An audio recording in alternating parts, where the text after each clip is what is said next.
No,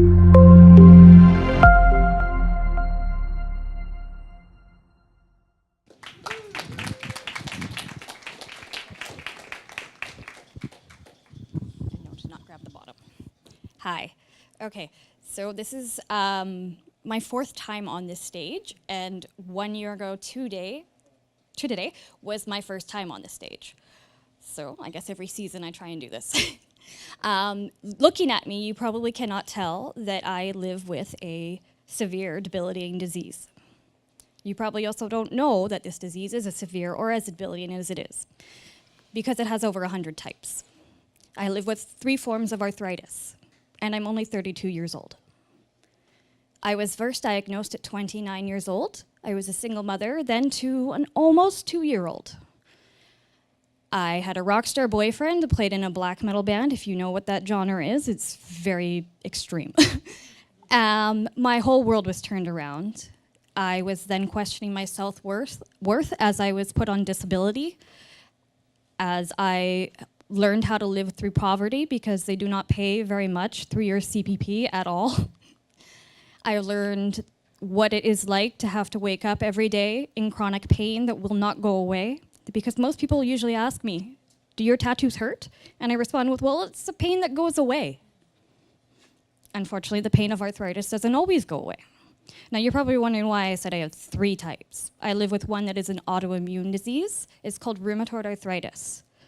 And that is one that will attack my insides, starting at my joints. It will then possibly go to my lungs, my heart, my brain, various different places, my skin, my blood.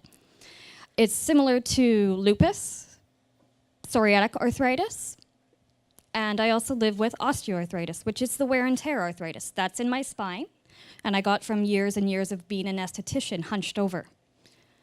I also live with a disease called fibromyalgia, and that one is basically pain signals are not represented properly in your brain, so you experience more pain. So my life has been all focused on pain for the last 3 years. I decided to take that pain and turn it into a positive voice. And just over a year ago, I introduced myself to the Arthritis Society. I was completely broken. I was near my absolute end. I was at my rock bottom. I wasn't even as close to my rock bottom as I could get yet. But I said to them, I was like, how come nobody understands what I'm going through?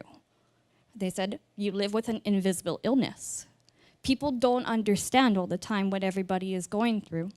And I was experiencing that because my family, my friends, my ex, my child, nobody really understood why one day I would be fine and the next day I couldn't get out of bed. I didn't understand this. I didn't know how to focus or live a regular life again. I didn't know if I was going to be able to be a mother again. There was times where there was months I'd had to be away from my child. Because then also there's something that creeps in when you become sick, and that's called depression. And that is the lowest pit that you can ever go in, and I find the pain of depression to be far worse than any other physical pain. Sorry if any of you have that in this crowd. It's not fun. Anyways, so I had no self-worth, and I said to myself, what am I going to do? I need to do something. I don't like being on disability. Sitting in my apartment watching TV every day, it's not for me. So I started going to the gym. Next thing I knew, I've lost 50 pounds. Started with the ketogenic diet. I'm starting to feel better. I introduced myself to the Arthritis Society, and I said, I want to do something. Well, we have ambassadors. So I became an ambassador. And today, I've actually been announced as their top volunteer for BC, which I'm pretty proud of. It might not sound like much, but I am. And the reason I've won that is because I've started one of the top arthritis blogs, recognized across the world now, actually, which is pretty cool. And I've expressed my pain through speaking in front of people like you. I've also expressed my pain through writing, which has touched many, many people.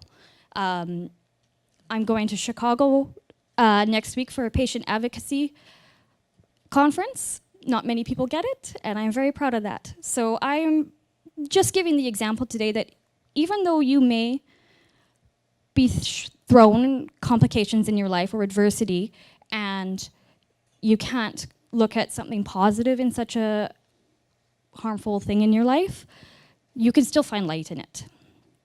And for me, it made me a better person. It made me stronger. It made me a better mother. It made me a better friend. Hopefully one day a better wife. We'll see about that. He has to be really good. And give great massages. And it's taught me that helping the less fortunate is better than any job that you could ever have, no matter what that pay is. And thank you.